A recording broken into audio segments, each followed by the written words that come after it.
Hi, welcome back to Amanda's 5 to 9. I'm Amanda and this is my 5 to 9. So today I'm going to be talking about a series of knitting projects that I have finished, new works in progress, and also a few yarn acquisitions. I wear my jeans tight, I follow the highlights, I say. So it's been a while since I have filmed one of these knitting podcasts, so we certainly have a lot to talk about. Even though I haven't been posting on YouTube really, I have really been knitting away, I feel like, pretty quickly. And that's not really me trying to do anything for speed. I think I've just really hit like a good knitting flow.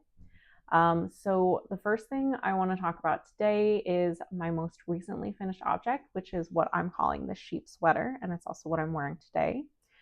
So if you recall, when I came back from holidays for my parents, I came back with 400 grams of undyed sheep's wool, which my mom had thrifted, and apparently it came from a place that was only a farm about an hour from my parents' house. So it made me feel really good to knit with something so local to where I grew up. I had been seeing a lot of striped sweaters, especially on Amazingish Grace's channel. So that kind of inspired me to put all that undyed yarn together and make a striped sweater. Originally, I thought I was only going to make a vest. So I have a vest pattern that I really like. It's called See My Vest, and they have it in multiple yarn weights. So I drew on the worsted one for this.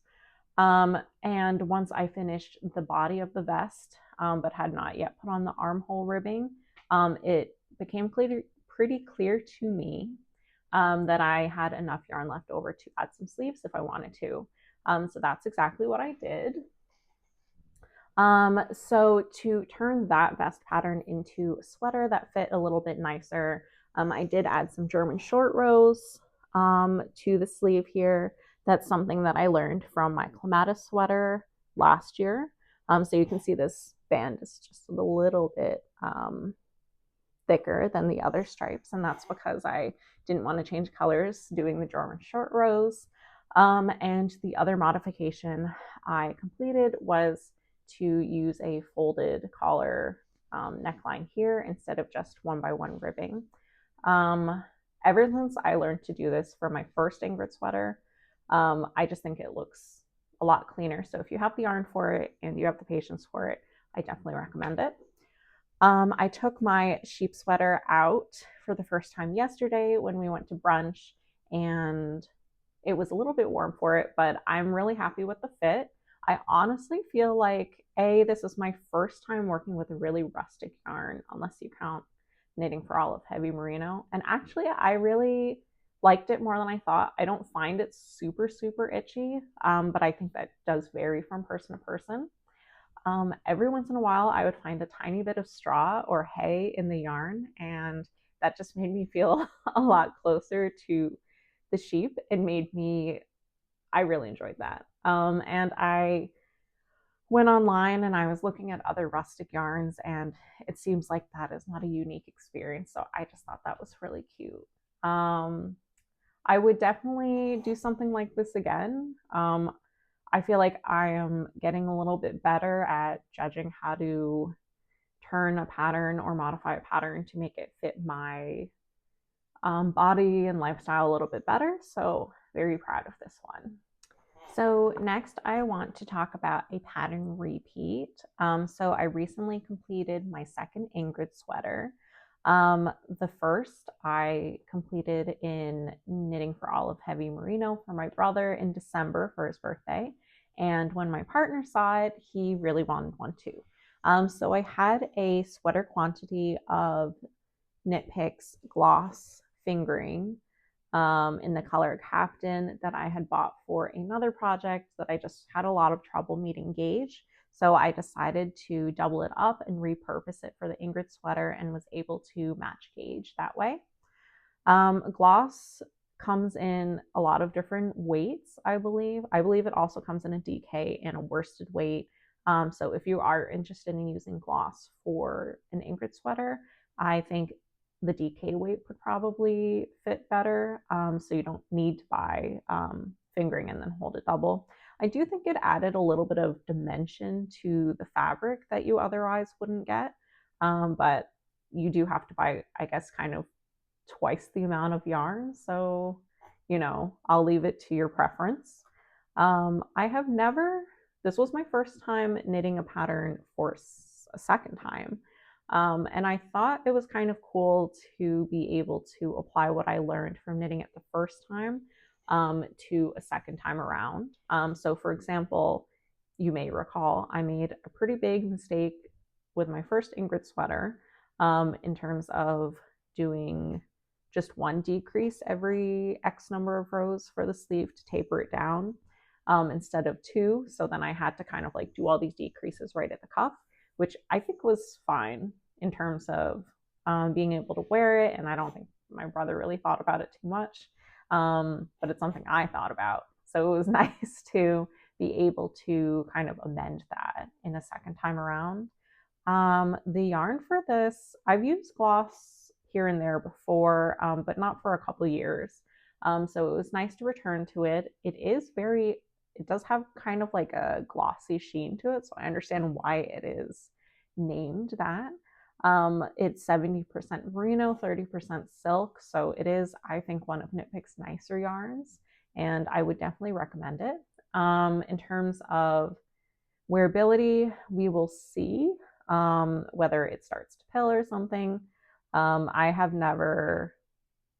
I think in the past when I've used gloss, I've also gifted it away, so it's left the house. So I don't know exactly how much it might pill or not. So maybe in a year or so, we will check back on that and I'll let you know how it goes. But he's very happy and I'm very happy to have finished it. Maybe down the line, I will do an Ingrid sweater for myself someday. But so far, they've just been gifted. The other work in progress, finished it, that I want to talk about was also for my partner. When I started knitting, I made him a hat, which was super clunky. And honestly, I did not like seeing it that much because it was very bad compared to what I can do now. And maybe that's why he lost it. It's just fate. So I decided to knit him a new hat. I had seen a lot of people, especially Amy from Any Knits, make Musselburgh Hat. And essentially here it is. What's fun about this is you knit basically one big sausage casing and you can fold it inside itself to make this double lined hat. So you're going to be super warm. Hang on.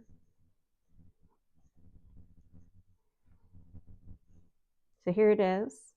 And then you fold up the brim. And here's one hat. And if you color block it like I did, you can actually get two colors within the hat.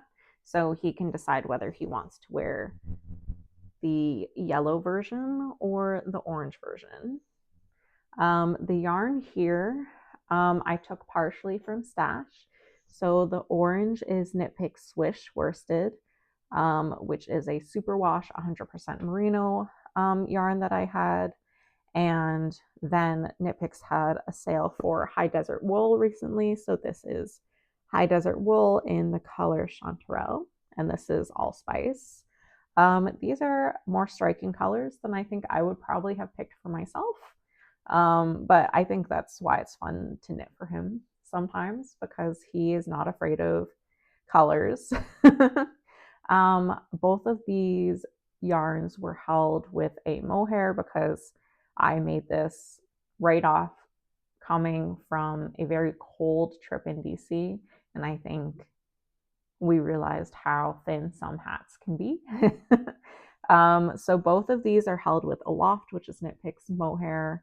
I want to say this is Brass Heather, and this is Salsa Heather. So he got to wear this a few times. It is warming up here in the Midwest, so not sure how many times he's going to wear it. in the future. But I thought this was a really fun knit and kind of a nice twist off of doing just like your regular typical beanie. I think this is a really good gift knit pattern. So I could see myself doing a few more in the future. And I also like that you can do this color block version. So this could be good if you have maybe one, like not enough of one color for the entire hat, but you can, put some stuff in your stash together to create the Musselburgh. And then also you can get kind of two hats in one. Actually, when we sent the pictures over to his mom to show him, she thought I made two hats. So I think this is a very impressive pattern, very well written. A lot of people make it for a reason, and I would absolutely recommend it. So next, let's talk works in progress. These are totally new to the podcast because I have cast off everything that I've shared in the past. And I think that shows what a knitting flow that I've been in. I'm trying really hard to stick to my cue, and I think so far I've been pretty successful. So first, I want to talk about the jelly top. This is a pattern that I first saw Hip Knit Hooray tested the jelly top, and actually I had been wanting to cast it on, but the pattern, which is not to say that the pattern is overpriced or anything, it's just that I have bought tons of patterns that I haven't made, so I didn't feel like I could justify that purchase. But I had the good luck of winning the pattern giveaway that Hip Knit Hooray put on. So Rebecca kindly gifted me this pattern, so then I no longer had any reason not to cast it on. So I'll show you how it is going. I'll talk about this. Well, I guess I'll talk about this now. When we were in DC recently, I visited Fiber Space, which is my favorite yarn store in that area. I used to live around there, so I was familiar with it. And I was able to pick up this really, let me find the skein actually, this really nice mohair. And I'll put the information on the screen because I don't quite remember, but I believe this is dyed specifically for Fiber Space. And I'm a sucker for a souvenir yarn. So I picked up just one skein, which I kind of regret because now I am forced to just do, well, I think I'm only going to have enough to do the vest version of the jelly top. So the pattern does come with a vest version, a short sleeve, and a long sleeve version, which I think is very generous to include them all in one pattern because I don't always see that. And I think that's the designer's prerogative. So what's I think really unique and will make this a statement piece is you can see there's this ruching pattern. You basically create that by having two different size needles and doing some increases and decreases to change the stitch count. So I've kind of completed the yoke here. I think this yarn is working up really nicely. It's the first time I've ever bought a variegated mohair, and I definitely think I'm going to do that more in the future. I feel like what I'm really into for spring are these kind of like lightweight mohair tops. So I think this really fits in with that. In terms of knitting experience, I think the ruching is obviously really cool. Unfortunately, I do find the stitch pattern kind of tedious, only because when you're working with such a light yarn, you have to be really, really careful not to knit two together without realizing or dropping one without realizing. So it's just one that I have to really focus on when I am working on it. It's certainly not a mindless knit, but I think once it's done, it's going to be a real statement piece in my wardrobe. The second category of patterns that I feel that I'm drawn to this spring are cardigans. So I've noticed that I have a good amount of winter jackets, and I have like some lighter jackets for the summer. And I'm kind of missing this area in between, which is exactly the season that we're going into. So I have cast on the Happy Cardigan, which is a pattern for free by the yarn line Hobby. And this is, I'll put a picture here, a raglan cardigan. I'd really been wanting to do a raglan because I haven't really done one since I started knitting. And it has this little collar at the top, and I think it'll be the perfect thing to just throw over in these kind of in-between months. So here's where we are. I think this is going really well. I'm knitting from stash primarily here. So I had this kind of heavier Aran tweed yarn, I think it's Bernat,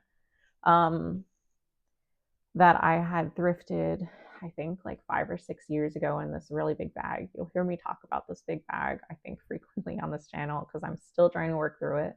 And I bought some Lana Grossa mohair to go with it.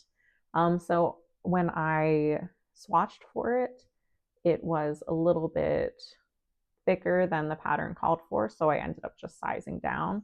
And I've tried this on a few times, and I think it's the right size. So not often does that work out, but I think it is working out here.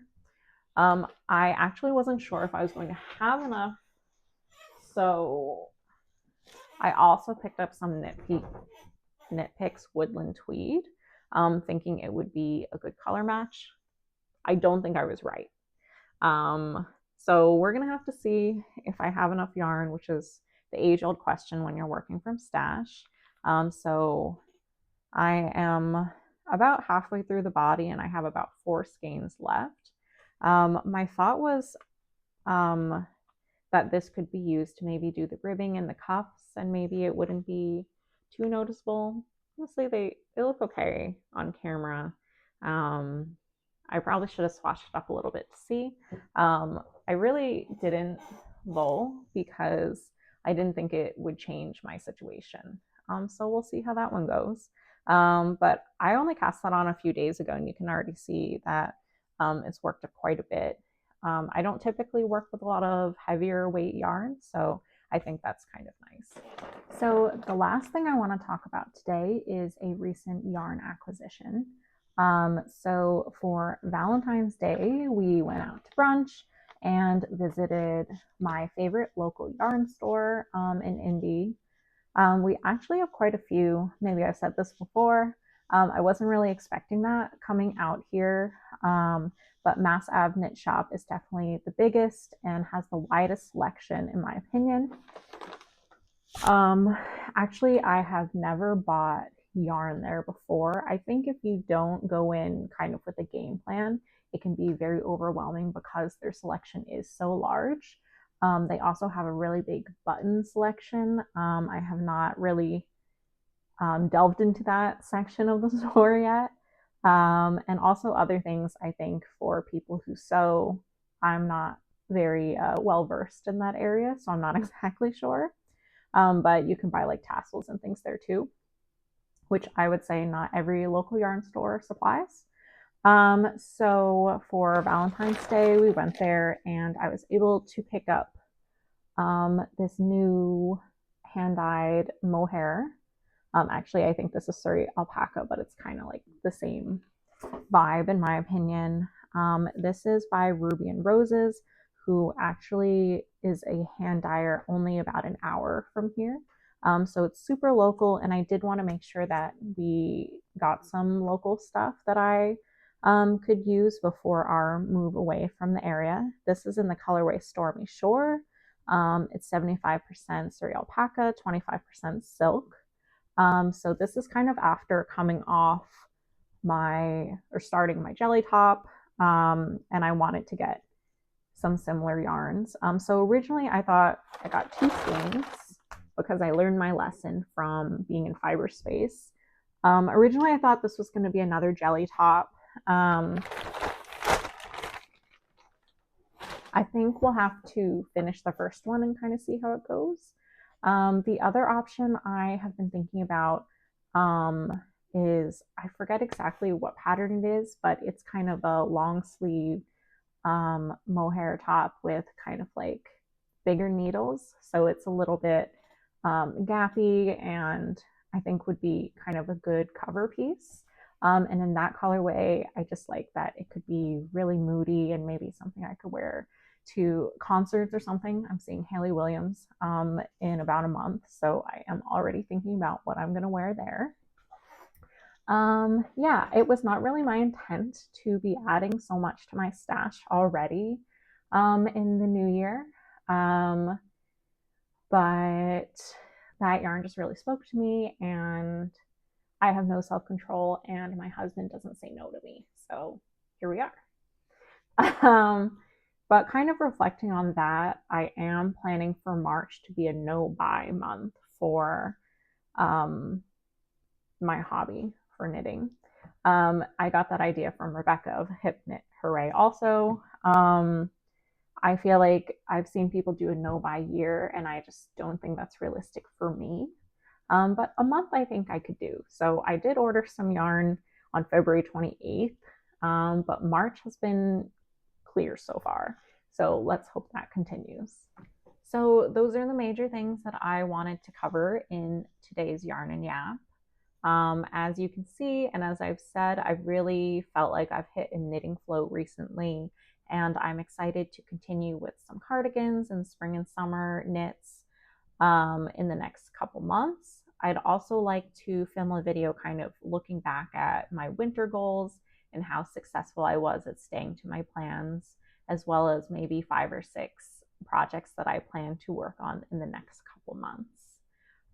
But until then, happy knitting. Thanks for tuning in with me. If you'd like more real-time updates, you can always follow me on Instagram at Amanda529. And I'll see you